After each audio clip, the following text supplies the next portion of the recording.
You're listening to the Whole Church Podcast, a proud member of the Anazal Podcast Network. Our efforts to educate and unite the church are made possible thanks to our sponsors on Patreon, Captivate, and Apple Podcast. You could join them on one of those networks, or you can support the show by making a one-time tip on our Captivate website down below in the show's description. 2 Peter chapter 1, verses 2 through 4 in the New American Standard Bible. Grace and peace be multiplied to you in the knowledge of God and of Jesus our Lord. For his divine power has granted to us everything pertaining to life and godliness, through the true knowledge of him who called us by his own glory and excellence. Through these he has granted to us his precious and magnificent promises, so that by them you may become partakers of the divine nature, having escaped the corruption that is in the world on account of lust. So here the author is opening up a letter to a group of Gentile believers who are learning what it really means to be a part of the faith. In this intro, the author states that we are partakers in the divine nature. Josh Patterson, what does it mean to you, and why do you believe the author may have included that in an introduction? That line about partakers of the divine nature. Why do you think he would have included that in an introduction of what it means to be Christian? Yeah, so I'm not going to claim to speak for the author, because I'm going to give my interpretation of this and what I think it means to participate within the divine nature. And I know for a fact the author didn't have this in mind, because I want to offer a process perspective. So for me, as a process person, much to Aaron's chagrin, I believe that God is present in each moment, inviting us into the next best thing that is good and beautiful and true. And so one of the things that Jesus did really well was he gave into that divine lure in each moment of Jesus's becoming, to the point where Jesus literally becomes the image of the invisible God. And I think the invitation is there for us as well. And so through Jesus's example, we are shown that we too can give in to the divine lure, participate within what God is doing, and become more like God and bring the kingdom of God here on earth as it is in heaven. And so I think, that's kind of when I think about participating within the divine nature, that's where I go. Yeah, I can dig it. Not sure how on board I am, but I dig it.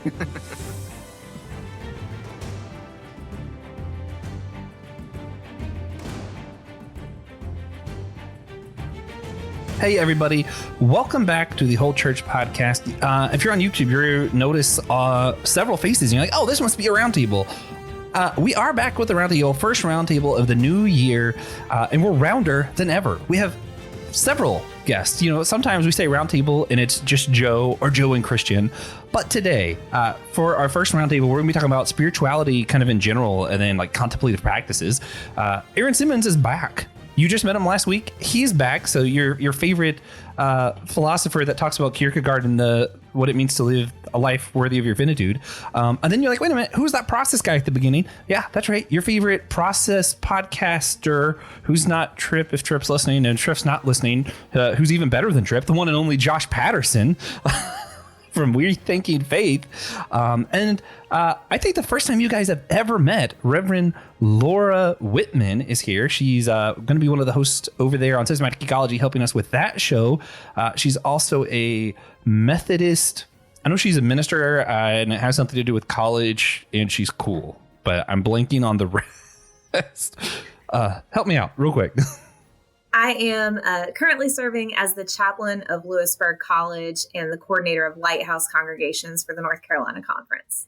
Gotcha. That is cool. That sounds so official. I need more official titles for myself.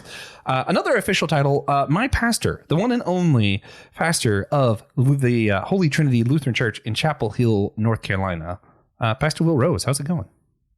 It's good. And I remembered, since this is a roundtable, the first time you met me in person, you looked at me, you said, your head is rounder than it is. Yeah. And I was like, man.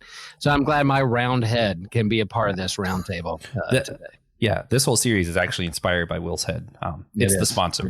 Sponsored by Will's head.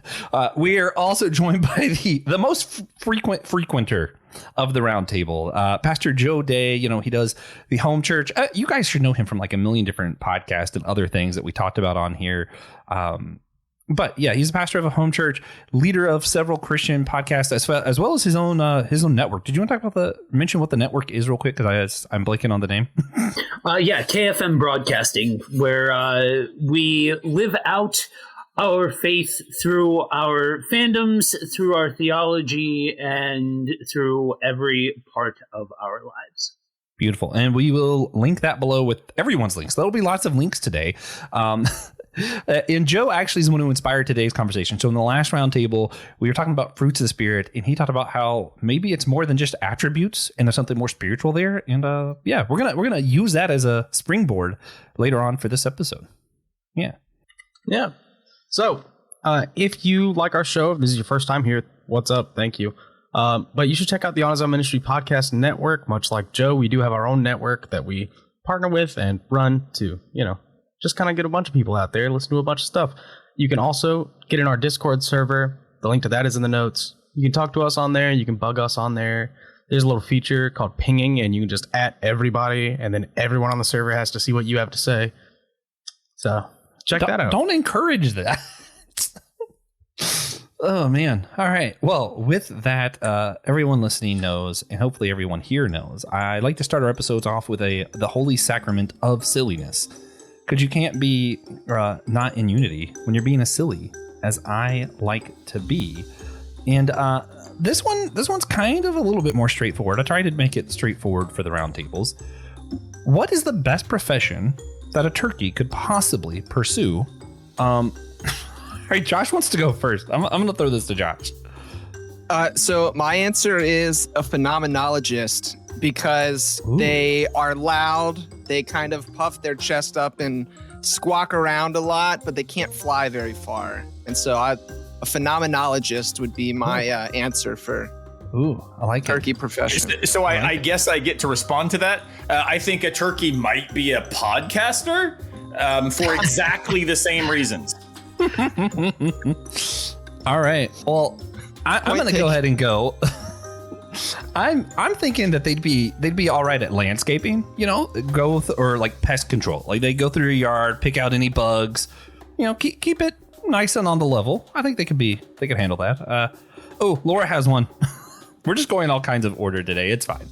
Okay, so here's what a turkey would be, and that is a tofu salesman, obviously, to try to distract from the market that is mass turkey homicide at Thanksgiving. They would be the ones responsible for encouraging the tofu market, obviously. I'll just have to let them know they won't be successful for me at least. TJ, what do we got? What's a turkey's best career path? Well, I think if Initial D couldn't get people to eat tofu, then turkeys probably can't get people to eat tofu. But I was thinking, I don't know the official name for it, but a trailblazer. They work for the county. They just make trails and parks. Oh, okay. Just a big team of them. Because, I could see they do only have their beaks. I could see it. All right. Will, what career path are you sending a turkey on? Well, some of you guys know my dad passed away not that long ago, a few weeks back, and he was notorious for calling UNC basketball players turkeys when they missed shots. So he was trying not to cuss, even though I learned all my cuss words from him watching Carolina basketball. He later in life tried not to cuss in front of grandkids and stuff, so he would yell and call them turkeys. So right now, the way that basketball team is playing, UNC basketball player, a bunch of turkeys. All right, Joe, take us home. What is a turkey's best career path? Flagger for road construction crews. The way that they stand in the middle of the road and do not move, absolutely fantastic flag. The stop slow guy. The stop slow. I love it. Well, Joe, while you're speaking, I'm going to go ahead and throw the first question to you because it's about something we talked about last time. In that last round table, the fruit of the Spirit came up as something that's we were arguing should Christians have the fruit of the Spirit because they are Christian, or are they Christian because they have the fruit of the Spirit, or is there something else going on? You were kind of getting at there's something more than just attributes. There's something spiritual going on. So could you kind of unpack a little bit what that miniature debate was about and I don't know, just kind of springboard us into this spirituality conversation here.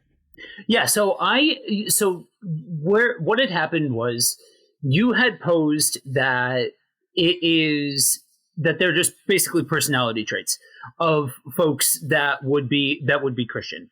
And I argued that while other people outside of the faith may have these personality traits, that may be because of the deep metaphysics of exposure to the Spirit. So if we take seriously the realities of the Holy Spirit and the realities that this is a world created by and inhabited by God, then what if the real McCoy, if you will, is had by Christians because of exposure to the Holy Spirit, and that outside of that, it's reverberations, if you will. Yeah. And I think part of my, not pushback, part of my hesitance, maybe, I don't know how to word it, actually comes from Josh Patterson. So I'm really cool that Josh is here, because he keeps like talking about this like radical theology stuff. And then I'm like, wait a minute, but like, what if there's some truth to that? What if it's not just Christians, but like anyone can actually actualize, love, joy, peace, gentleness, goodness, kindness, self-control? Like what if it's not just attributes, and it's also not just, hey, only Christians have this thing, but what if it's more something that we're able to realize? And then to throw my own spin on it, like the more I get into Taoism personally, there's a lot of this like emptiness, and we actually can't know, and stop trying to define and know things that aren't definable or knowable. So I got a lot of that mixed in, where I'm just kind of hesitant to be like, yeah, fruits of spirit, that's a Christian thing, where Christians have this spiritual thing that God gives them. Not that I dismiss your take. It's just kind of, I'm starting to see things differently, I think. So the question being, can anyone have fruits of the Spirit, or is it just Christians? And we are going to let everybody get their shot at that. And we're going to make Josh Patterson go first because it's his fault. Yeah, Josh. That's what you get for having a name like that, too. Yeah, that's so fair. All right. So it's fruits of the Spirit, right? Not, right, yeah. I guess a larger question, which would be like spiritual gifts or something like that. Yeah. Yeah, I mean, I think, I don't know. I would be comfortable saying that something along the lines of, especially this, dang it. I'm at odds with myself because I'm trying to answer it from two different perspectives. Since I started with process, I'll go from a process perspective. Again, I would reiterate that God is present in and through all things at all times, luring all aspects of creation forward in each moment of becoming. And so if the fruits of the Spirit are something that are part of God's will for us to carry out, then God can be offering those things to all of creation. And then we have the ability to actualize them, to give in to that call. And I don't think God is only active and present and engaging with Christians, but like I said, all of creation. So I would say, I think anybody can manifest the fruits of the Spirit. Yeah. Real quick, since Josh and I both kind of commented some on this, before we get to everybody else, Joe, did you want to respond to any of that? Because like, I feel like you're not saying that only Christians can have an experience of God, but yeah. I'm not entirely sure I'm getting what you are saying. Yeah, so it definitely feels like you both are going in a direction that I definitely didn't go in. That it's not there isn't a measure of exclusivity. If anything, it's inclusivity. Because when you talk about the magnitude of the God of the universe, sure, there are things that can be felt and experienced by everybody. The fullest manifestation of said thing comes by way of exposure to the Holy Spirit. And so I'm definitely not saying that it's a Christian only thing and Christians are the only ones that can experience it, but that God is so pervasive that we need to take a look at something beyond where this whole thing started of them just being personality traits and being something more than that. So I want to make sure that the things that are being responded to are definitely within the lines of where the conversation started in the first place. Yeah. Yeah. Will. Yeah, I kind of like where Joe's going with this in terms of speaking of, sometimes we turn in the fruits of the Spirit or the gifts of the Spirit into some like spiritual Myers-Briggs kind of test, and that's what you're born with, or Strength Finder or something like this is this is yours, and once you accepted Christ, then you're gifted with these personalities. But I think we carry our own personality distinctiveness with us, but I also think that same way like God is a part of all of creation and all beings. Same way we talk about truth with a capital T, love with a capital L, is not just exclusive to Christians or people who claim that Jesus is the Christ. Pervades all through creation and all people and all human beings, since all are created in the image of God. So my reflection and meditation on that leans into that. These are gifts that are given apart from ourselves, but there is an aspect of kind of choice or conscience or intention of leaning into practicing these things, that you're invited or lured to be a part of it, and then we have that kind of whether it's our personalities or choice or intention to accept it, to grow in it, to practice into it, as if like any gift that you have, you could take any gift and ignore it and not grow into it, or you could take it and use it and grow in it and evolve with it and those kinds of things. So that's kind of where I'm thinking these spirits. Mm-hmm. It's not exclusive just to Christians. One day I say a magic prayer and then it's given to me, but it was there from the beginning. And then once I acknowledge and lean into it more, I then become practice and get better at it, kind of thing is kind of where my reflection meditation goes. Yeah, I feel a similar way. I don't really think spiritual fruits are exclusive to Christians. I think that's kind of an insane thing to say, that only Christians can be gentle and kind. That's just me personally. I think it might help a lot, might make it a lot easier if you're a Christian in some cases, but to me it's just it's a wild claim. So anyone else feel like they have anything else they want to add to that? Because to me, it's pretty cut and dry.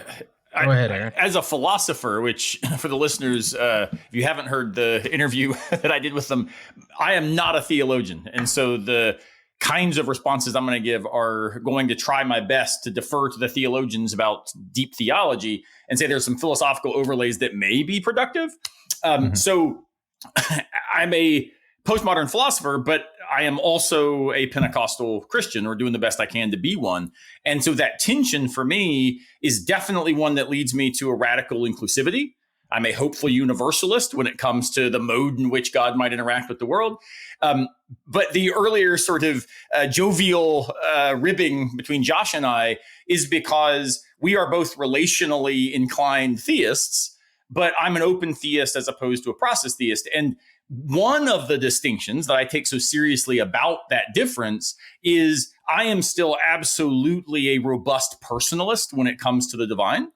I'm a theological personalist. And so what I would suggest is that something like a phenomenological account of being loved is something that can actually invite us to understand what a Christianity specific understanding of the fruits of the Spirit might offer, not as an argument for exclusivism, but as a rationale for why, well, then who cares about being Christian if you can have all of the stuff without that, right? And so it's not a claim about soteriology. It's not a claim about access to heaven, or it's a claim about you're either now good or bad. But to say something like Jean-Luc Marion, when he says there's a difference between loving and receiving oneself as having been loved. And so part of what I take seriously about being a Christian or trying to become one is that from the outset, anything that I think I can pull off as good in the world is a response to my having been loved by a person, right? A personal God who is so invested in the good of the human condition That's why those sorts of fruits make a difference as lived practice. Right. So it's not at all to say you have to be Christian to display these fruits. It's something more like, accidentally throwing a line into a trout stream. You might catch the biggest trout of the day. But there's a different thing that happens when you intentionally are casting into that hole because you're making sense of the way the water flow behind that riffle is likely to carry trout. Right. So for me, that's what Christianity offers, is not some special access, but a kind of lived mode of receptivity that maybe gives us a weight to why these fruit are so fruitful. So there's the phenomenologist take on maybe how this matters for me. Ooh, that's interesting, man.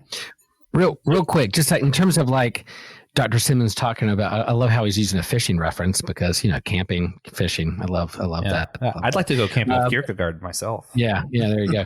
But it's this language like Lutherans will use, and I think all denominations will use it too, but this difference between if, then, because, therefore language. And so it's not like if you become a Christian, then you can have gifts of the Spirit. It's like, because these gifts of the Spirit are there for you, therefore I live into it and respond to it in a way that I live into that gift that's given to me. Luther in the Catechism also said with the third article of the Apostles' Creed that faith is a gift, that even faith itself is a gift from the Holy Spirit. And so we respond to that faith and we lean into that faith. We practice that faith in our daily lives. That even faith is not just something that I create on my own strength, but it's also a gift from the Holy Spirit that's given to me.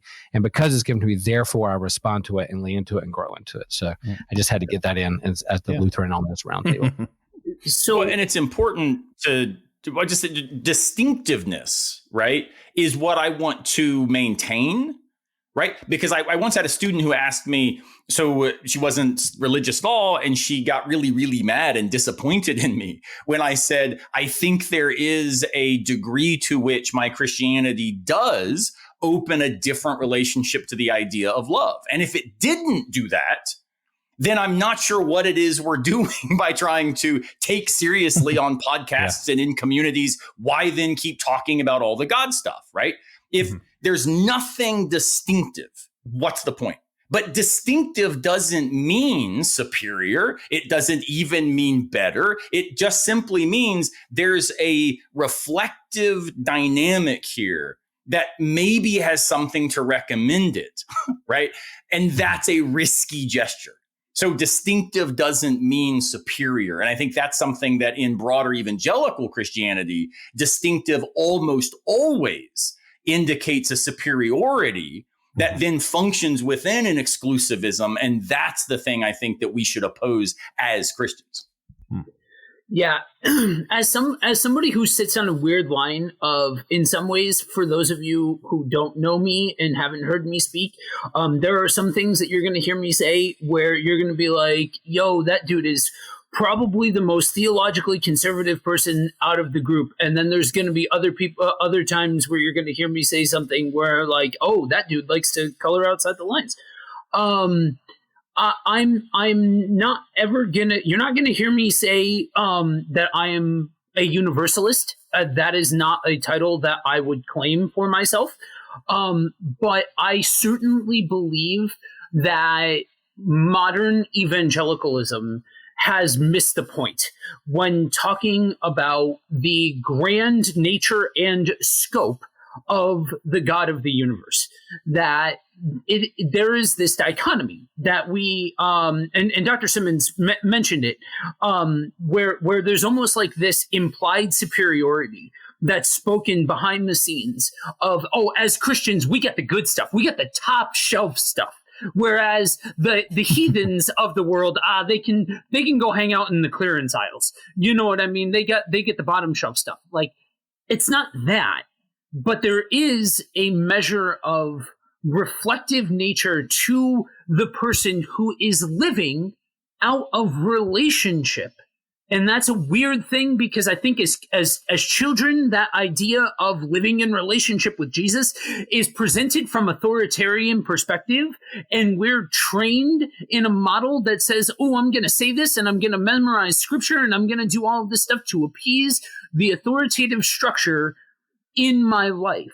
But in all actuality, as adults, there is a measure of, okay, are we just trying to be good people, or are we trying to be something more? Is there something more to the spiritual experience of the man than to just be a good person who's happy and joyful and a pleasant person to be around?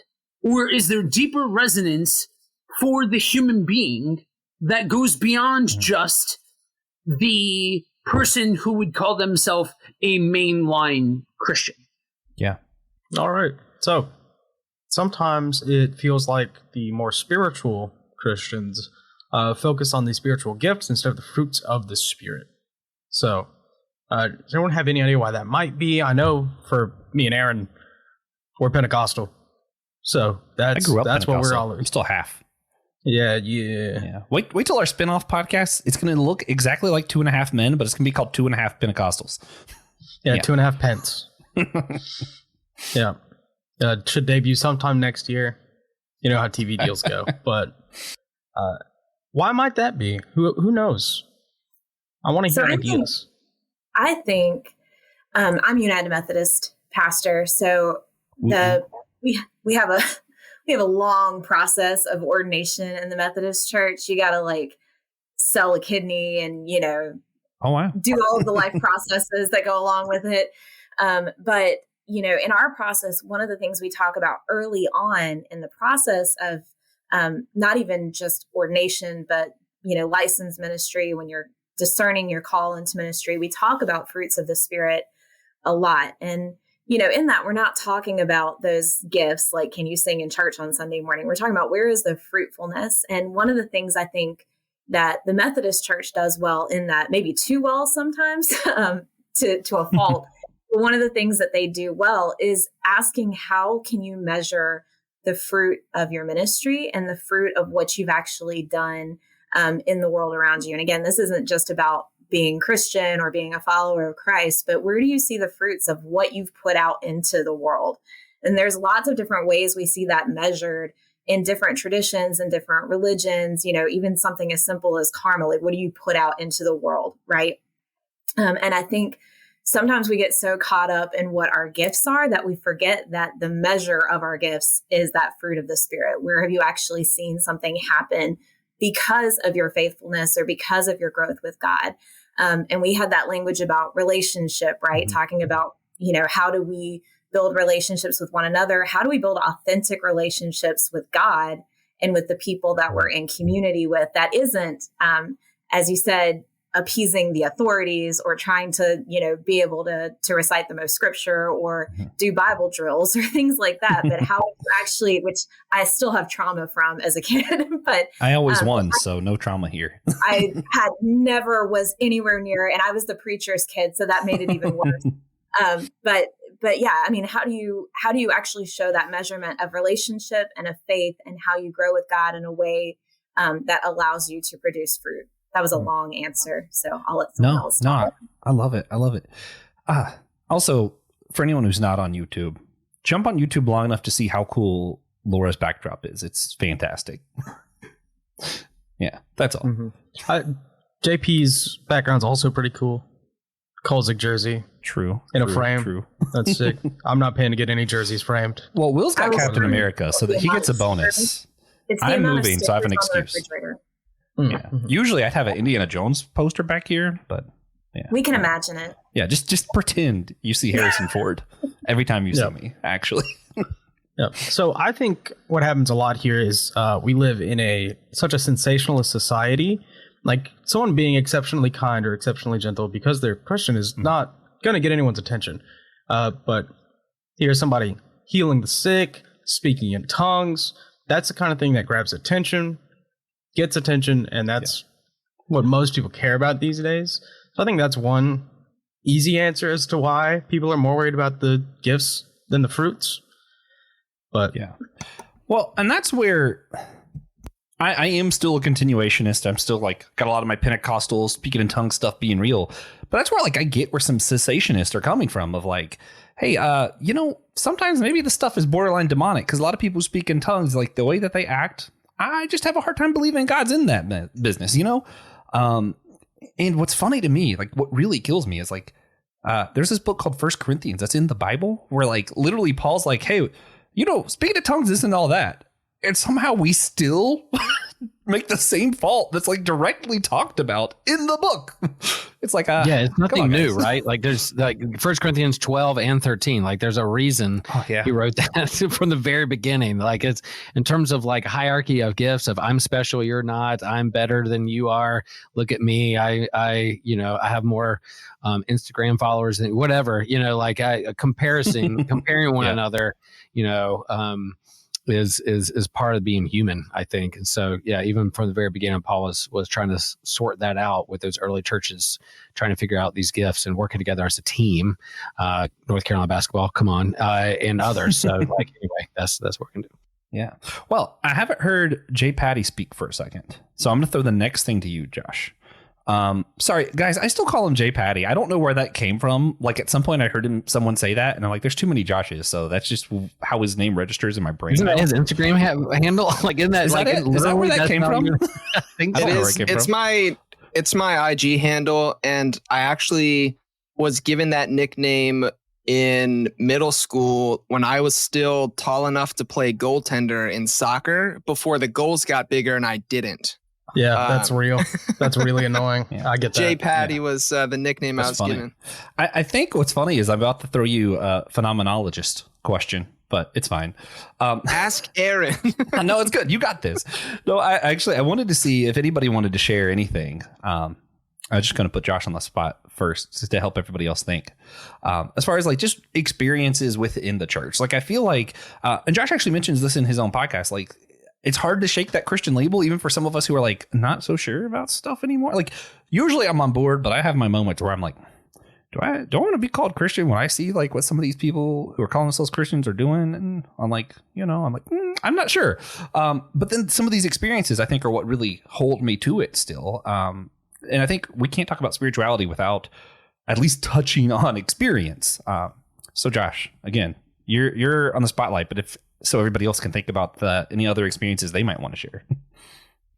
So you want me to offer a spiritual experience that I had? Or just if you want to talk like just vaguely about like how your experience has formed you maybe?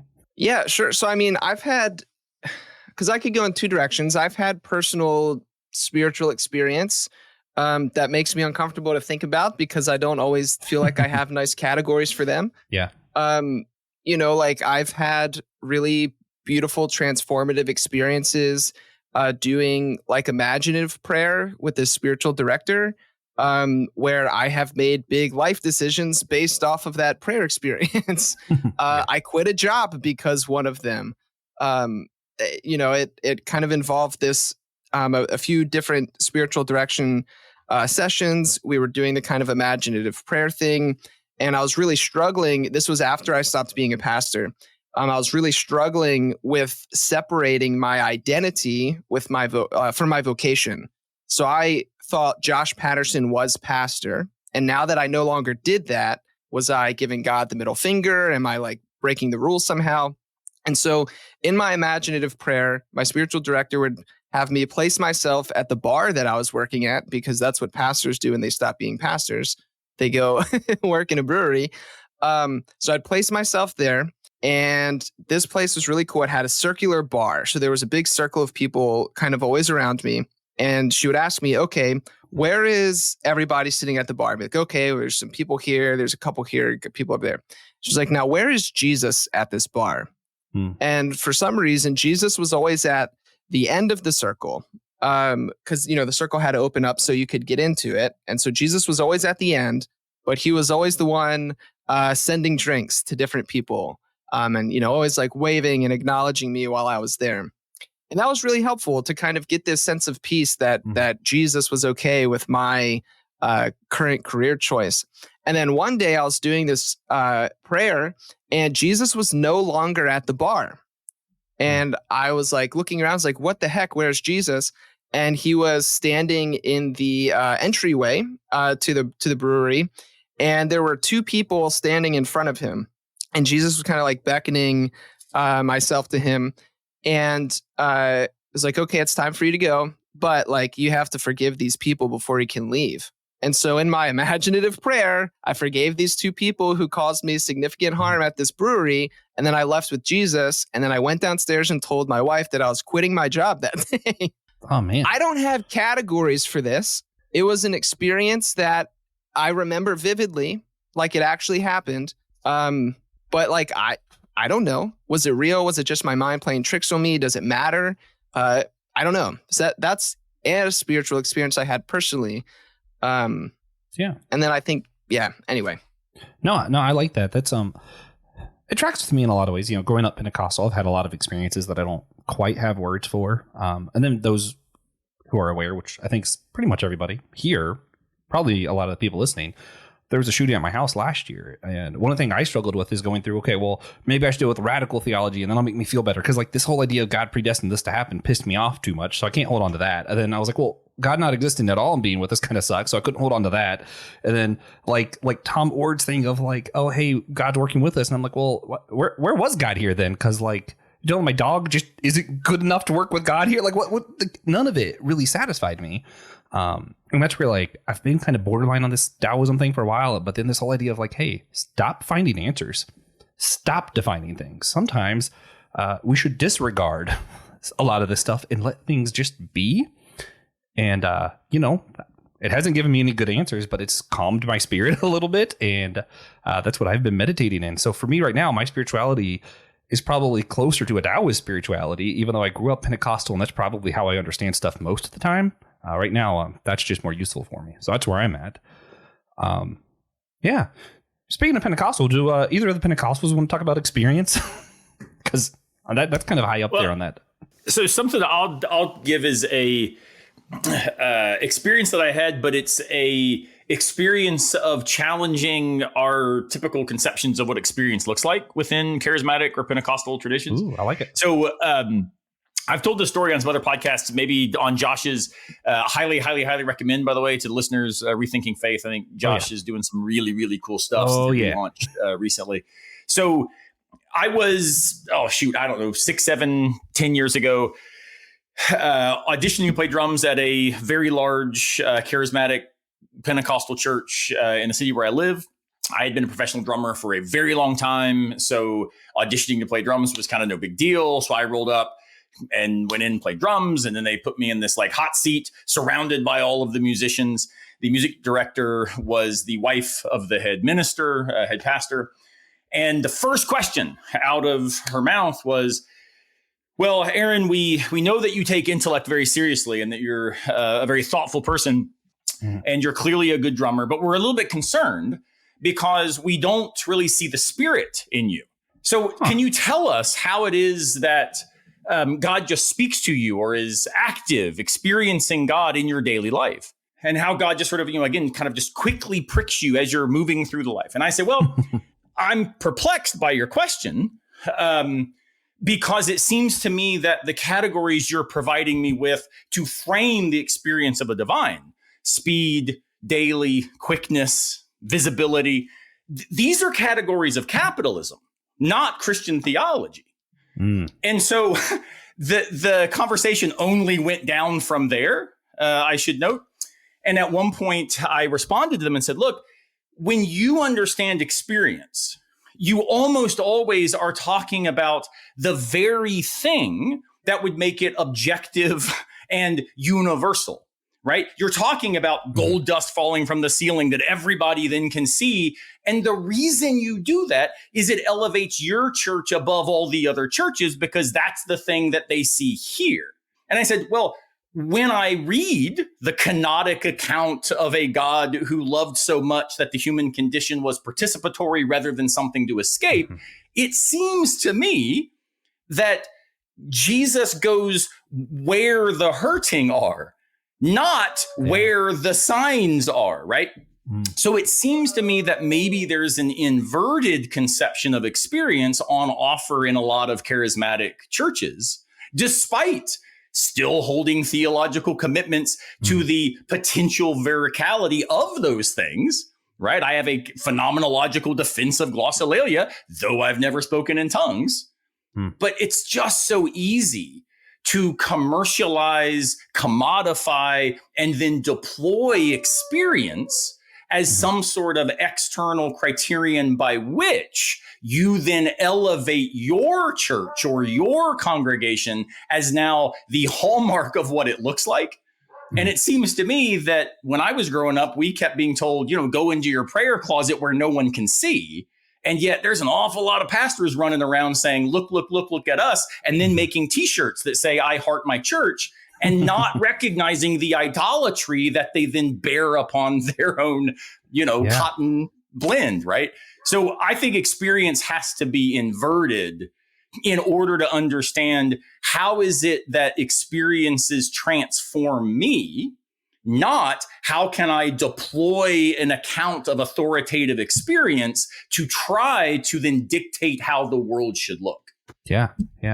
Well, we are going to have to move on here in a second. I love that answer, but I wanted to throw this to the Christian mystic of the group. Joe, you've kind of more recently got into this whole mysticism thing, but I feel like that puts you in a unique place to talk about experience and spirituality. So I didn't know if you wanted to comment real quick before we moved on. I jokingly call myself the longest overnight Christian or Christian mystic in the world, because this has been a process over the last 6 years, really, and I've just it's taken different wording and things like that. So I vibe a lot with what Dr. Simmons just said, that it is so easy to commercialize experience. And I'm still in this weird space of whether or not to go forward stating the verbiage, and it seems innocuous. It really does. It seems like I'm splitting hairs, but if you are aware of the labeling and the word choice, you understand just how much weight this difference has. Whether or not to say, going forward, I am a Christian mystic, or I study Christian mysticism, because there are a lot of people who go forward talking about mysticism in a modern sense that are not in any way, shape, or form tied to the ancient mystics. It is a modernized reinterpretation that elevates mankind to the fourth member of the Trinity. And in that version, there's a lot of emphasis put on, let me tell you about my experience. The issue with that, though, is if you go back and you read the original mystics, they warned against doing that because it gives a weird air that you are somehow holier than another person. It presents a weird situation where now you have presented yourself as some kind of hyper spiritual authority. So to answer your question, Josh, at a base level, have I? Yes, I have joked, but it's not a joke, that my come to Jesus moment reads like a Hallmark movie, bro. Like it is got the bells and whistles. It is radical. My world shattered in the best possible way when I met Jesus. But the experience of the individual isn't about gold dust coming from the ceiling, as the doctor said, or these big radical moments. They're in the quiet, transformative moments where you are walking with Jesus, when you are living with your God. In a real sense, this is not hyperbolic, y'all. This is not, I mean this in the most shot out possible sense that I could possibly frame it. I mean that literally, not figuratively. But that doesn't necessarily mean hyper charismatic expressions of the faith in the most standard sense of it. I too can also give a defense of exactly why I believe that things like speaking in tongues, healing, all that jazz do still happen today. Do I believe every dude that gets up on the stage and starts shalam-a-lama ding-donging all over the place and starts knocking people over here, there, and everywhere and freaking out everybody? No, I don't. Because that's not what Scripture says. That's not the example that we have in Scripture. So I think this is, I agree that in order to really get to the actual root of what it means to have an experience as a human that has engaged with the divine, we need to get out of the framework of selling your experience as something greater than the next guy's. Yeah. Yeah. Man. Yeah. There's a lot to that. And a couple quick remarks, and then TJ is going to bring us into the roundup.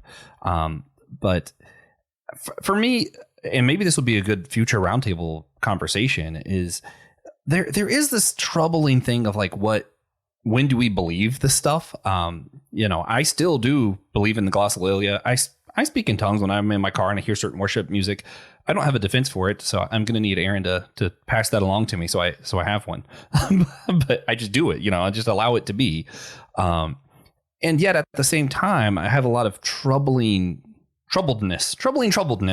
around this, because, I do remember the first time I was at a church camp and someone was praying for somebody else. And, we usually have these big Pentecostal moments, and someone said, "Hey, why are you trying to push me to the ground?" And then I realized so many times when I saw someone fall out in the spirit, they were literally just being pushed. So then I'm like, now what do I do with that? I don't have an answer, but maybe that's a good discussion for a later date. Cool. So, like he said, we're at our roundtable roundup. If you've done this before, you know what the deal is. If you're new here, I'm going to read out 4 questions so everyone's going to know what they are. Then we're going to go one at a time, and all of you are going to answer one of the 4 questions. You have to repeat the question you're answering, and no one can ask any follow-up questions until we're all done.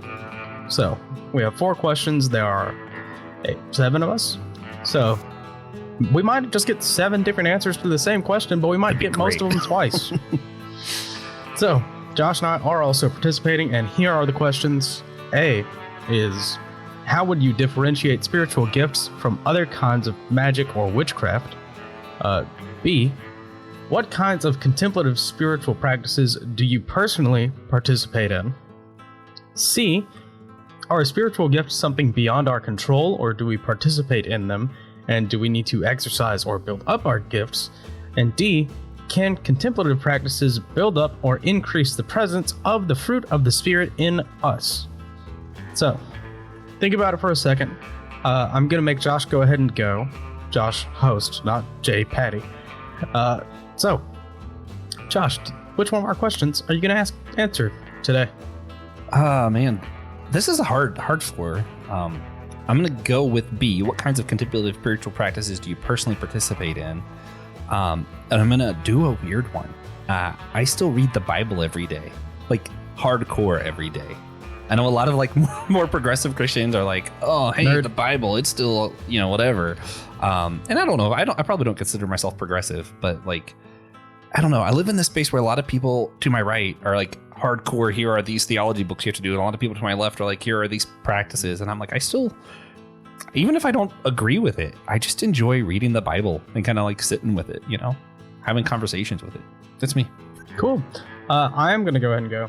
And I'm going to go for our spiritual gifts something beyond our control, or do we participate in them?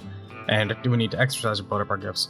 The way I see it, spiritual gifts, and the way I've been explained it to and taught it to, is that you can sure lie about it, but spiritual gifts aren't something you control. They're something that comes over you, and you're just kind of washed away in. So that's what that is for me as a young Pentecostal guy. All right. Then I'm just going to go kind of in screen order for me right now. So, Joe, round up. What contemplative practices do you engage in? Silence and solitude, and prayer as dialogue. So silence and solitude is self-explanatory, but prayer as dialogue is a practice of purposefully leaving out Father God, in Jesus' name, stuff like that. And it's intended to create a comfort in your mind to having relational conversation with God. Good stuff. All right. Laura. Okay, so I'm going to go with A. How would you differentiate spiritual gifts from other kinds of magic or witchcraft? I'm going with this one because I love Harry Potter and I love D&D and I love all things that use these sorts of things. But when I was thinking about this question, the first thing that popped into my head is the Patronus charm. And hopefully other people are nerds here and you know what I'm talking about. But there's this gift of sort of a force of light that guides out evil and wards out that sort of thing, right? That everybody has a Patronus that's your thing. Mine is a dolphin, in case you wanted to know. But I think mine's literally a ferret.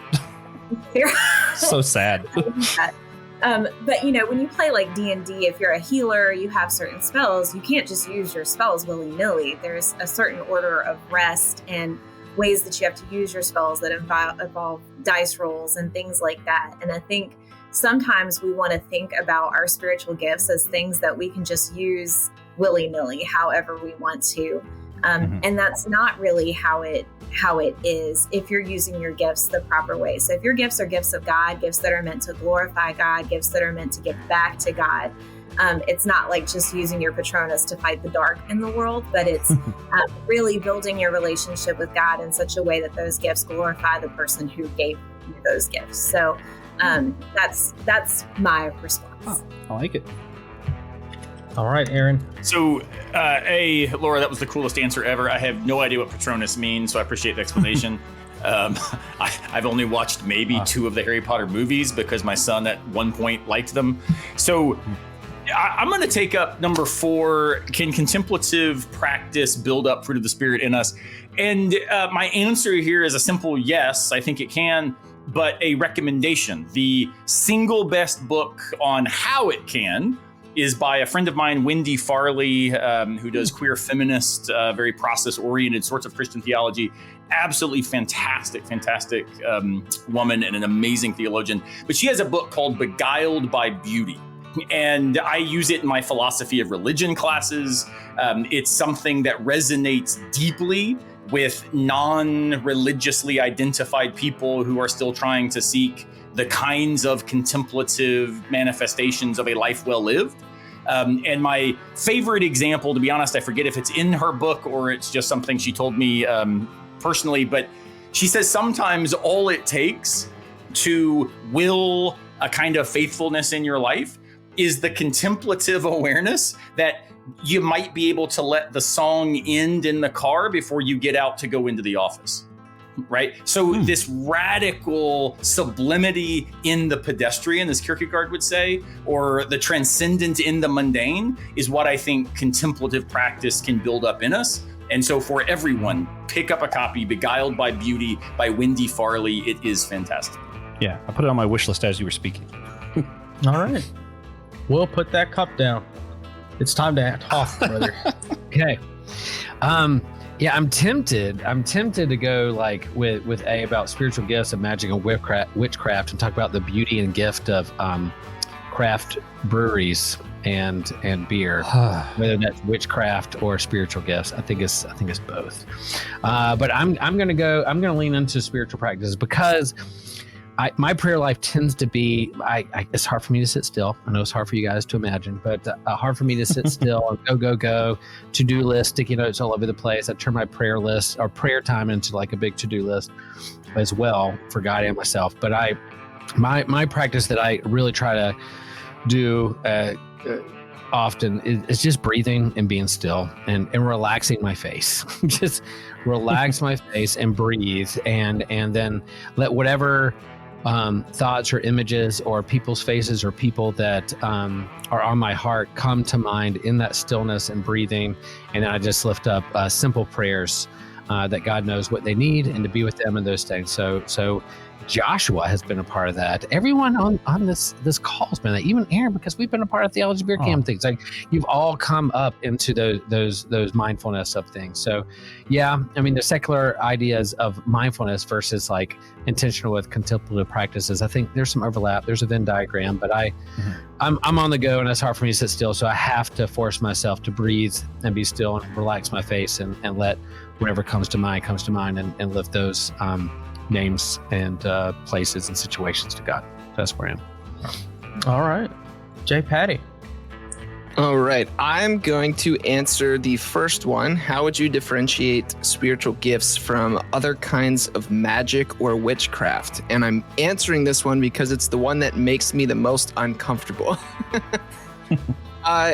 Because I don't know. Things like this, magic, spiritual gifts, all these kind of things, they still make me deeply uncomfortable because of some like metaphysical commitments and stuff I bring to the table as a process person. So like I'm a proponent of, I don't know if this is a proper term, but like naturalistic theism. So I don't think that God is out there somewhere and then kind of like breaks into the world, does some miracles, and then pisses back off to heaven. Or that like sometimes God breaks the laws of physics, but then other times God doesn't. I think when miracles happen, I will use that term, fine.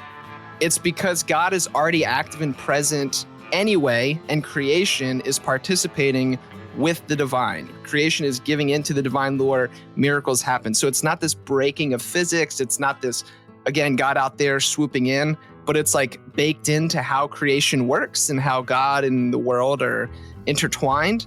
And so that leads me to like weird things where like, I don't really know what the difference would be. So what comes to mind though, just from this conversation might be something like intentionality. Like what are my intentions in engaging this behavior? Or maybe what is the source? Am I drawing this out of love? Am I actively trying to participate with the divine to do things that are good and beautiful and true? Or am I choosing to neglect the divine and do things that are selfish and like hex people or something? I don't know. So all that to say, I don't know. It makes me uncomfortable. But I think maybe intentionality and love, if we lean into love and let that be our guide, then we won't go wrong. So a half-assed answer, apologies. No.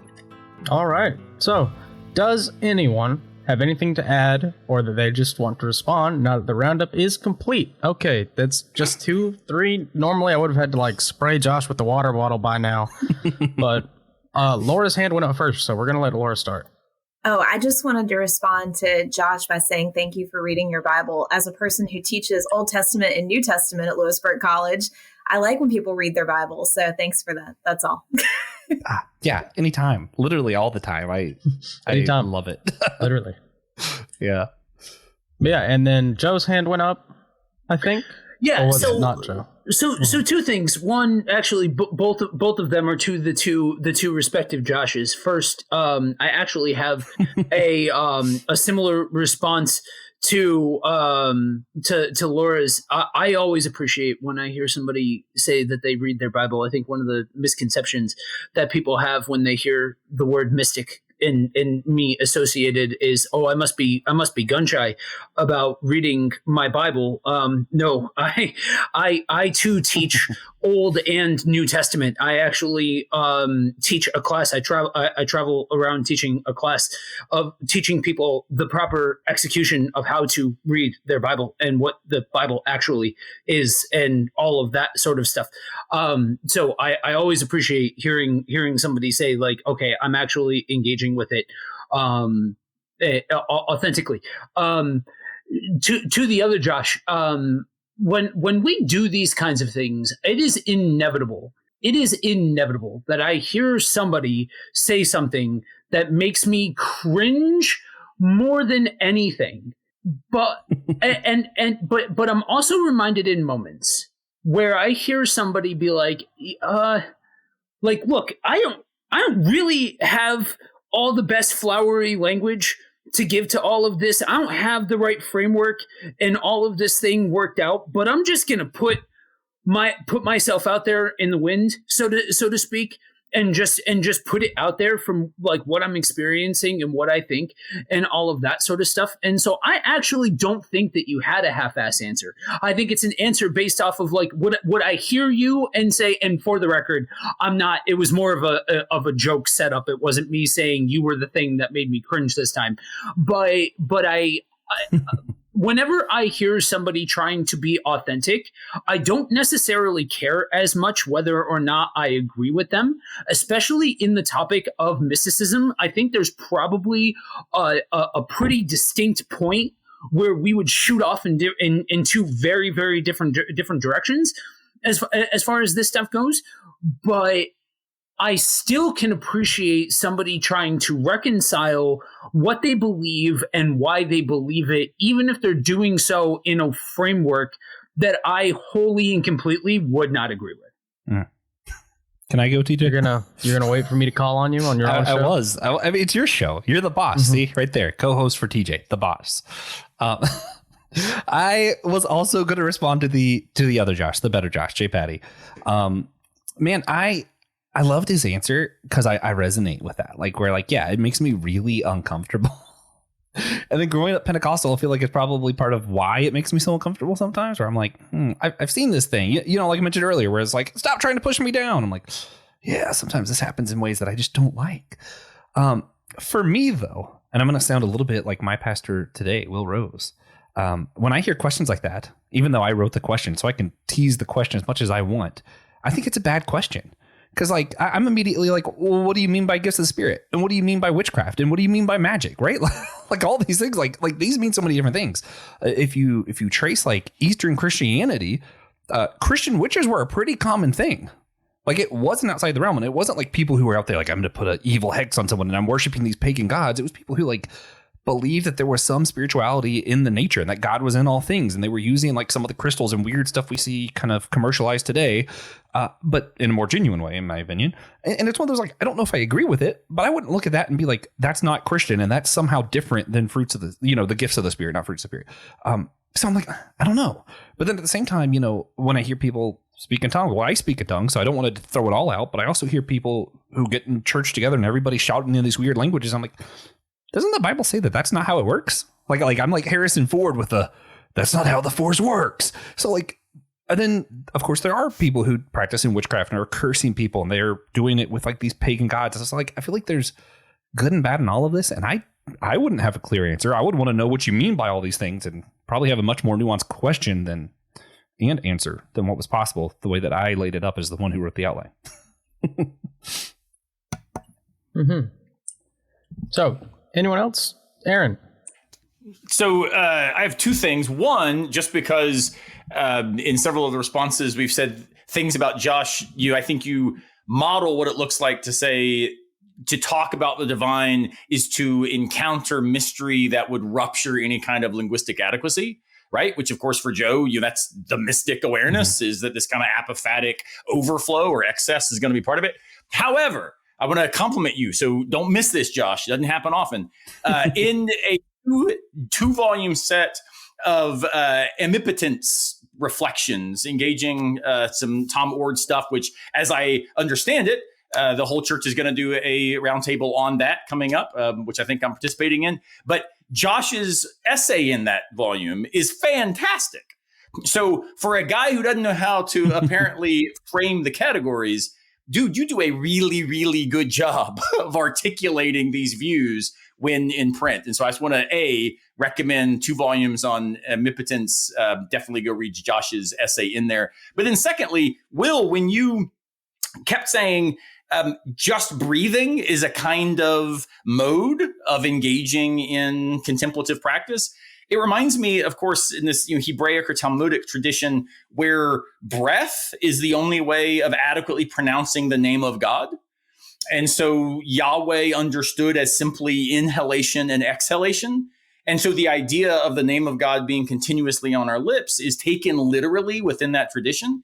And I once had a pastor in Arkansas, his son tragically committed suicide, and the pastor, several months afterwards, when he was finally back in the pulpit, got up and he said, during, this hardest time in my entire life, I found myself weeping, and in the midst of tears and a, grief beyond anything that could be speakable, right? Groans and utterings too deep for words. He said, I found myself then like breathing deeply, like, in the heaves in the midst of weeping. And he said this idea that the name of God and the presence of God, and here, Josh and Laura, this idea that there's more in this excess, right? Participating with us. For him, that was something that allowed him not to get through by understanding the theodicy that would ever make sense of this tragedy, but it allowed him to take seriously the contemplative practice of speaking the name of God when words were not possible. And so the way you articulated that, Will, resonated with me because I remember so vividly one of the most powerful sermons I've ever heard. And it was just him telling a story about mowing the lawn and falling over on the ground, weeping, and yet recognizing that he was saying the name of God with every breath. So, yeah, I think thinking through all about these issues is just so powerful for me. Yeah, and how did creation start with their right in Genesis, the first chapter, first couple verses is the breath of God hovering over the face of the deep, and the gift of life being breathed into this human out of the soil of the ground. So yeah. If you're using a surf analogy, I'll use a surf analogy. God was surfing there, the breath of God hovering over the face of the water. But that breath and wind is, I think, important, and to get back to that. And it's not reductionistic in a sense of like, I'm just, but yeah, just maybe getting back to just breathing, man. Just breathing. Yeah. And shout out to was it so powerful, especially in light of the reality of, let me breathe being a sort of social statement against the abuses of power, right? Where bodies get compressed into the molds.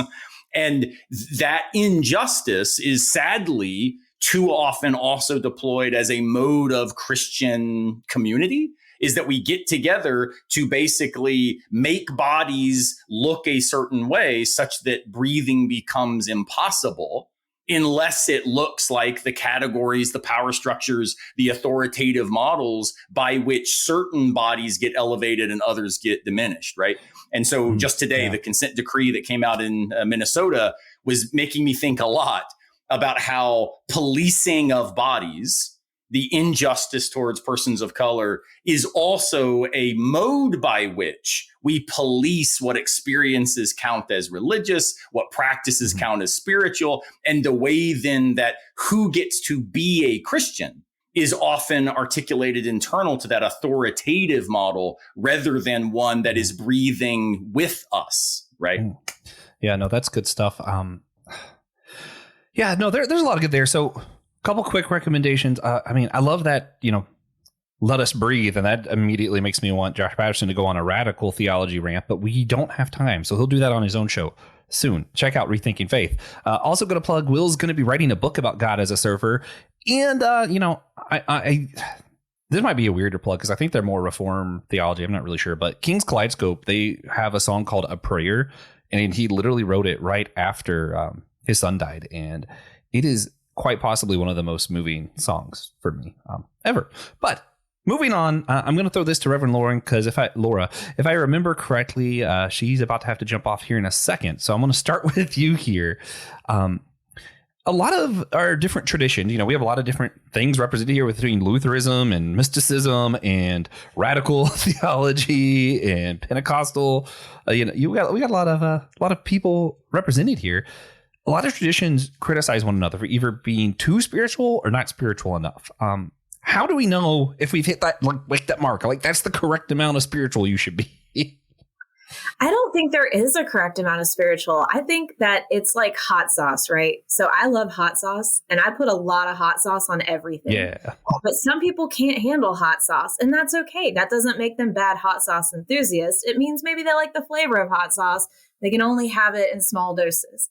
So, for me, I think a lot of it comes down to relationships and conversations like this, where we're engaging and just having conversations about how we experience spirituality or hot sauce, however you want to look at it. For me, I'm not an overly spiritual, feeling the stuff kind of person. And that's just because I come from a very quiet tradition where we sit very quietly and do quiet things. And it's just different. And that's my comfort zone. But it doesn't mean that I don't love showing up at a Pentecostal church and experiencing worship with my Pentecostal brothers and sisters, because sometimes I just want to experience something that isn't the way I've always done it. So I don't think there is a right amount. I think the right amount is where you feel comfortable and where you feel you're growing with God. Yeah, I probably agree. And I can't wait till the next time I get to go to church in person and then lean over to Will after he preached and say, man, I really felt the hot sauce with that sermon. Anybody else have any remarks with that, or do we all think that Reverend Laura answered that completely perfectly and no one wants to say anything? Because I'm cool with that, because I really do think that was a perfect answer. I love the hot sauce. Yeah. All right, then, guys. Well, you all know one thing we like to ask everybody to do. Maybe we can collectively all come up with something. Like Josh will have his first idea, and we'll all just like workshop an idea until we think this is the perfect answer. What is one single tangible action that everybody could do right now that would help better engender Christian unity? We end this show. We always do this before we do our wrap up. So I think everyone here, other than Reverend Laura, actually has answered this before. So maybe Josh, you want to you think Reverend Laura should answer this first, then? And we can workshop her answer, because I just realized she's the only one who hasn't done this. So, Reverend Laura, what's something practical people could do that would help better engender Christian unity? So this sort of relates to my previous answer, but we talk a lot about relational discipleship in the church, especially what I'm working with in the church, which is Lighthouse Congregations and the Methodist movement. And I think what that really goes back to is the idea that you don't go into a community and just start a ministry, but you start with relationships. I think one of the biggest flaws that churches have in Christianity in general is we love to go in and colonize and run with our ideas and the things that we think a community needs or that a person needs, and we end up bombing it. My last church experience was as a church planter, and I went in with all of these ideas and I surveyed the community, and they hated everything that I said. It turned out what they wanted, that was hard, by the way, but it turned out what they wanted was not outreach or food programs or all the things that I thought they needed. What they wanted was a place to gather and play cards and gather with their kids and be safe. So I think for that answer, relationship has to be the forefront of what we do if we want actual unity in the world around us. You can't establish unity when we're sitting in places of judgment rather than actually getting to know one another. All right. Yeah. Anybody want to workshop that one any, or are we still just like, we're all just in awe of Reverend Laura? That's the theme. We're going to wrap this one up. Everyone's going to just follow everything Reverend Laura does. Yeah. So who wants to tell us like what's going to change in the world if we start listening to Reverend Laura? A lot less turkeys. Way less turkeys. But specifically about this. That was what she said the turkeys would do. That's not what she was advocating for. She herself never advocated for me to stop eating turkey. That's why we're still friends. Yeah. Turkey is a lot better when Josh cooks it, though. I do love turkey. So, I don't know. I think the tricky thing about relationship right now for me, so here I'll speak to, my Pentecostal roots, like, amen, Laura, like, woo, preach it. Yeah. And then I think, so what's that look like in my life? I struggle a lot right now with knowing how to be in relationship with people who I think have abandoned any kind of good faith effort to be people of integrity, who care about evidence-based argumentation, who are in any sense interested in the deliberative project of democracy. So we are 2 weeks out from the second Trump administration. For me, that is a active threat to the very relationships that you're saying call us to Christian unity. And yet, if I'm called to Christian unity, somehow I have to then model what it looks like to offer invitational love and hospitality in the spaces where I think I'm offering it precisely to those who I see as a threat to it. So for me, that tension is one that I've been thinking through as a philosopher for 20 years. Never has it been quite so palpably complicated as a lived practice as right now. And so for me, it's not a, here's what it would look like. Mm-hmm. It's, I believe so deeply in the virtue you describe, and yet right now I find it to be the most difficult virtue to display, and yet I've never seen a greater need for displaying it. I second that full-heartedly. That's the biggest challenge of doing this show is like, I'm like, man, 2025, the whole church is simultaneously the thing I dread doing the most because it's going to be challenging, and also the thing I think I need to do the most. Like, this is a rough project this year. But Before we do anything else, though, we about to do God moments and wrap up and all that. But Joe, since you are kind of inspired this particular roundtable, I want to give you a last crack of like, if we form these relationships and we're doing these contemplative practices, like everything we talked about today, it's been a pretty practical episode. Did you have anything you would add to like what we would see change?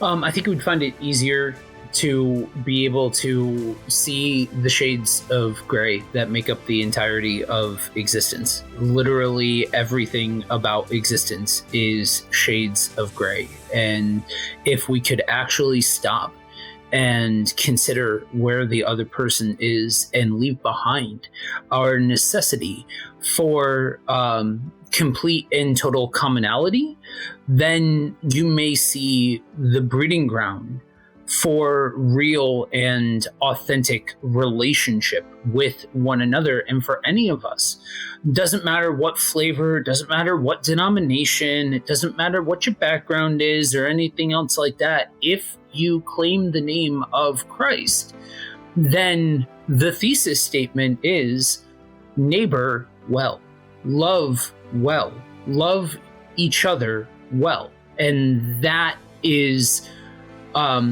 that opportunity only comes when we can put ourselves aside. Yeah.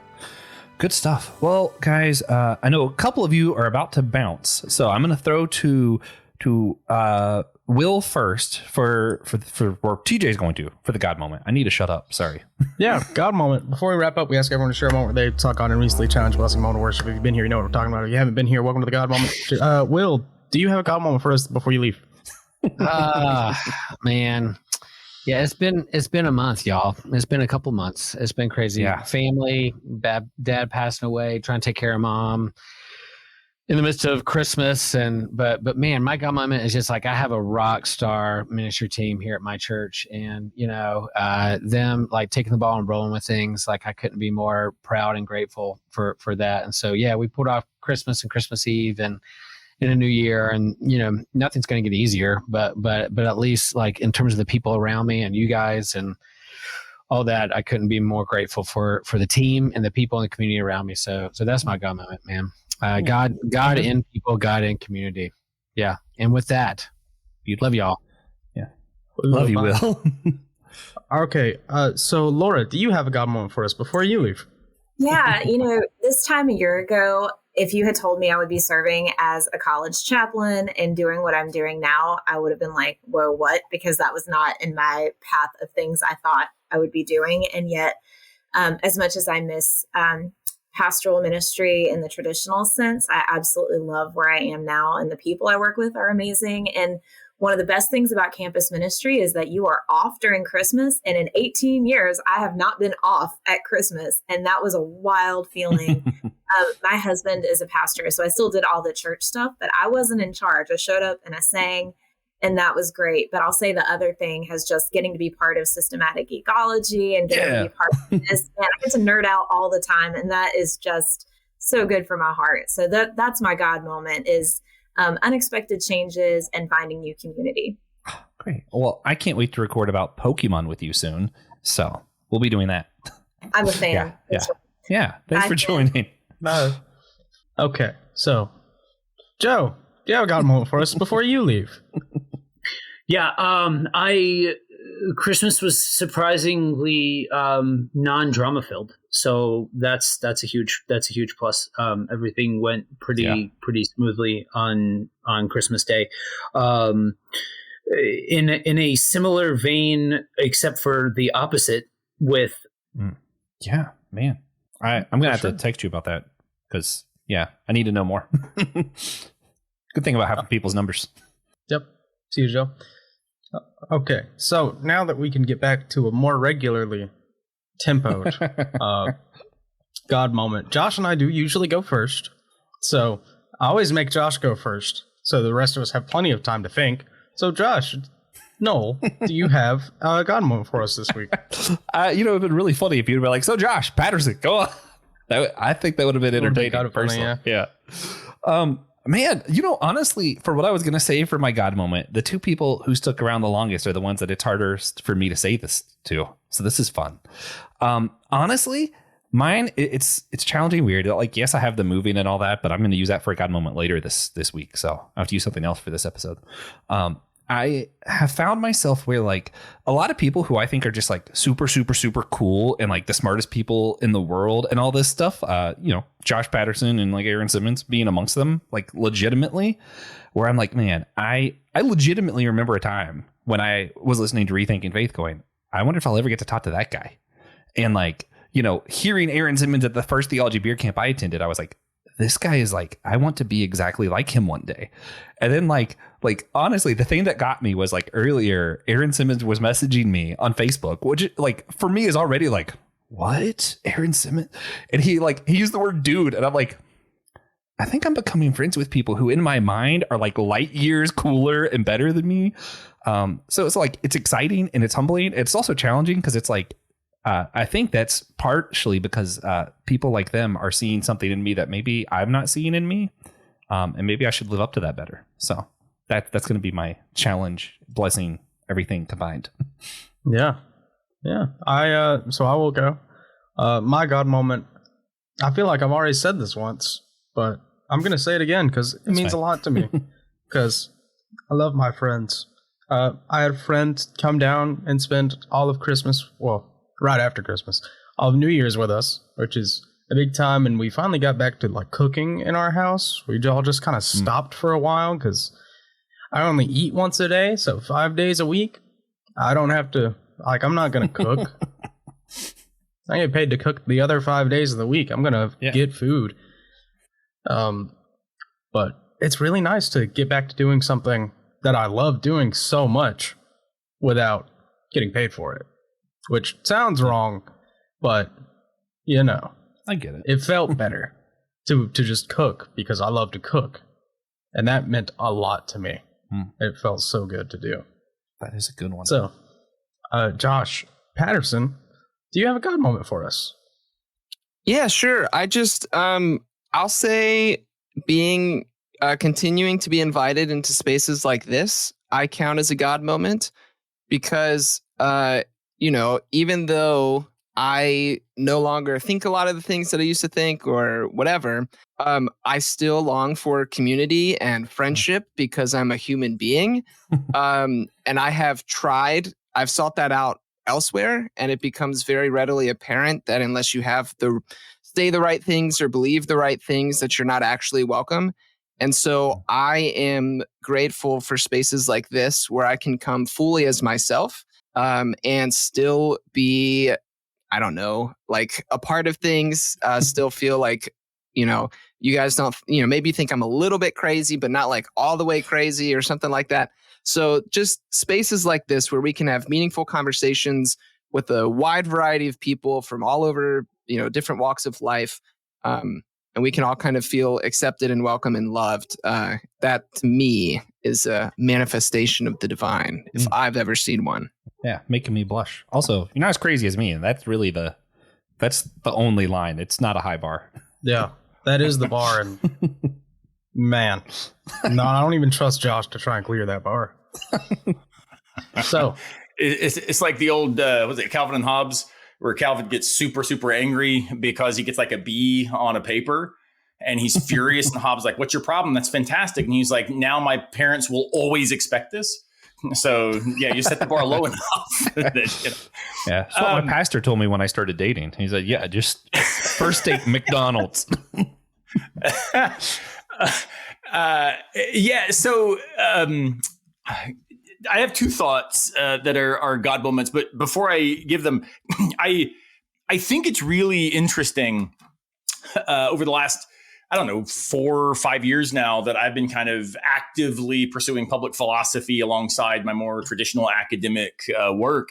It's been so cool to see the relationships and friendships develop, with people, the Joshes and TJ and Tripp and Dan Koch and Tim Whitaker and on, right?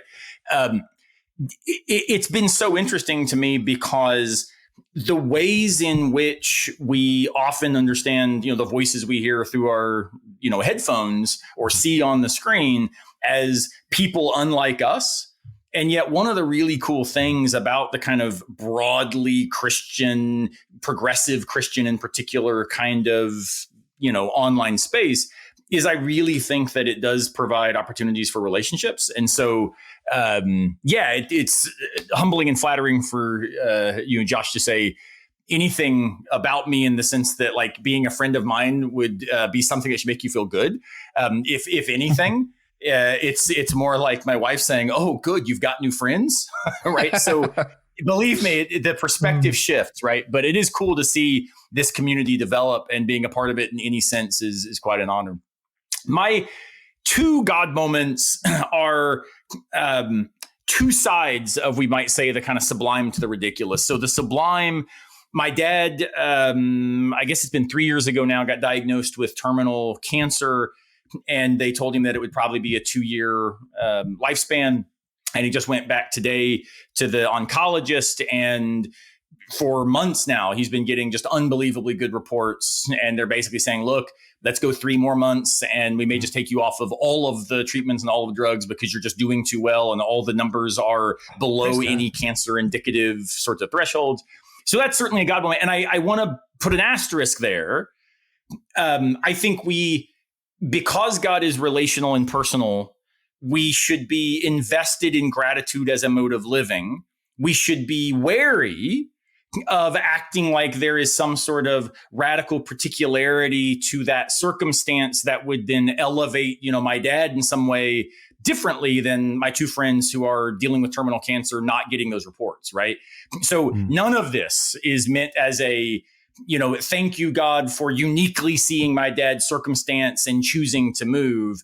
Instead, it's a mode of, in the good and the bad, I think, help, thanks, wow, and Lamott's 3 prayers are always good ideas. And so that's what I mean by saying that God moment about my dad's good report today. The other one, those are ridiculous. So there's the sublime. Here's a ridiculous. Josh will vibe with, Josh P will vibe with this one. So 2 days ago, I asked my son, I was like, Atticus, he's 15. I said, I've got to do a Music Mondays. So anybody listening, I do a Substack called Philosophy in the Wild. Go check it out. And every Monday for paid subscribers, I do a Music Mondays post, which is taking some musical, artist, song, rhythm, genre, whatever, and doing a little bit of philosophy in relationship to it. And so it was the first one of the year. And I said, Atticus, you get the first one of the year. You tell me whatever you want me to talk about. That's what I'm going to write about. And my son, without missing a beat, says, do Norma Jean's song With Errors. And I was absolutely the proudest father on earth. And so I'm not sure if this is on our post-it of words not to use, but I was so hell yes to that answer he gave. And it was a kind of God moment, right? This idea that my son at 15 is actually maybe enjoying just a little bit of what I also think is maybe some of the coolest stuff in the freaking world. And having friends, Josh and I both are friends with Mason, who, of course, is like went viral by jumping off of a stack at a Norma Jean concert and stuff. Like, it's so cool to think that my son still carries a ganglion cyst on his wrist from where he went down at a Norma Jean pit. Like, I love all of that. And so there's my ridiculous God moment, is that my son gave me an awesome answer to that question. Well, you see, the best part about a ganglion cyst is we're Pentecostal. You just take a big Bible and whack it, and it's gone. Smack that thing. That's right. Oh man, yeah, don't do that. By the way, if you're listening. Yeah. But Aaron, if you ever do Greta Van Fleet, my wife will definitely steal my phone to read that one and participate. She loves that. It is on the to-do list. I forget if I have done Goodbye June. If I haven't, maybe I can do the two of them together. That would be good. Tell your wife to check out Goodbye June. It's like Greta Van Fleet, but I think more interesting. And the absolutely best band kind of in that broad sort of Southern revival kind of classic rock space, hands down, without any exception, the best in that space for me is J. Roddy Walston and The Business, who I have talked about because Roddy Walston is a friend of mine, and I actually taught him some drum lessons when he was a kid. And so J. Roddy Walston and The Business, absolutely some of the best stuff in that kind of Greta Van Fleet space. So tell her to check him out. I'll have to check that out too. Other thing, quick personal recommendation. If you haven't, you should watch The Good Place, and then we should do an episode about it on our other podcast, Systematic Ecology, because like that. Oh, Josh, well, Jay Patty's in on too. Let me know when you want to. One of my very good friends. Well, I was going to say Aaron's buddy was like the philosopher for that show. The philosophy consultant, of that show is a friend of mine. I've had him on my YouTube Will channel and stuff. Too. So, let me know. We'll hook it up. Get him on. All right. I'll email you after this. Okay, so if you like the show, if you like the episode, please consider sharing with a friend, an enemy. Share with your cousins. If you're already listening on the YouTube channel, what a show you got today. You got to see a ton of us for once. And be sure to hit like, hit subscribe. We'll hit you. No, we won't. That's not legally binding. Also, check out the other shows on the Anazal Ministry Podcast Network. Sorry, it's just the Anazal Podcast Network. I just haven't updated this outline since we changed that. Rebranding is hard for me. But, the links in the show notes. Two of our shows actually recently got put on some cool lists that, the homily with Pastor Will is in like the top 10 of Chapel Hill's podcasts now. And then on some list, for some reason, not sure why, because, I participate in this one, so I get to down it. Like the top 50 progressive Christian podcast list was we had the Bible After Hours on there. That was kind of cool. That's kind of cool. Yeah. So we hope you did enjoy it. Soon we're going to be doing a bonus episode with Dr. Tom Ord, Nick Polk of Tolkien Pop fame and the Nick Polk cult fame, and Josh Patterson of Rethinking Faith about a 2-volume set of essays in response to Dr. Ord's idea of omnipotence over omnipotence. Both Nick and Josh, who is here with us today. Aaron Simmons will be there too. And Aaron, because I didn't know that. I'm going to jump in on that one purely because then Josh and I get to like actively disagree with each other. So that'll be super. It's more exciting that way. Church unity by disagreement. But Nick, Josh, and Aaron Simmons all have essays in that book. Then we are going to have Jonathan Foster on to discuss his book, Indigo, The Color of Grief, which is fantastic. His journey dealing with the loss of his daughter and theopoetics. After that, we're going to have on Kate Blewett to discuss her participation in the Porter's Gate Collective, music for worship services that can be used across faith traditions, from Catholic to Pentecostal churches and beyond. And finally, at the end of season 1, Francis Chan will be joining the show. That he unfortunately just doesn't know it. It's not someone that Aaron has some nebulous connection to. So yeah, but Father Jonathan does. Like, we do know people with connections. We're just that lazy, and that's why season 1 will never end. Mm-hmm. It's too possible. Moving on to the next bit is way harder. So. Yeah, and we just don't feel like moving on to the past that. We've been saying it too long now, Yeah, getting the Pope on it would be way harder. We're not learning any new languages. He's too old to learn English. We assume it's way harder. It might be easier. We haven't tried either, actually. We haven't really tried getting either of these guys.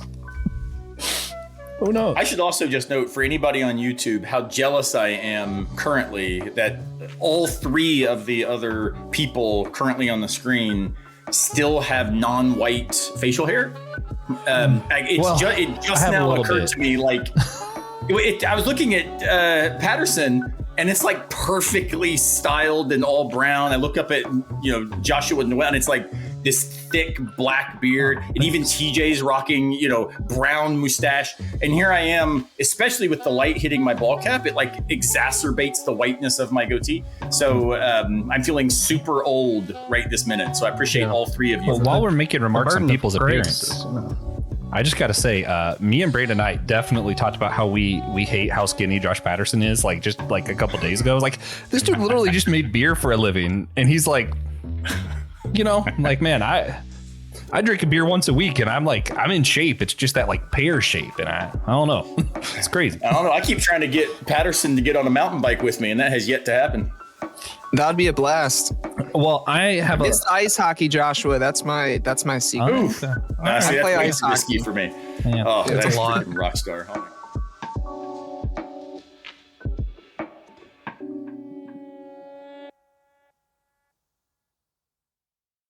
Thank you for listening to the Whole Church Podcast. We hope you enjoyed the show. Remember, you can always sponsor our efforts to educate and unite the church on Captivate, Patreon, or Apple Podcast. If you're not into the subscription thing, again, you can leave a one-time tip on our Captivate website down below in the description notes. Thank you again, and please come back next week.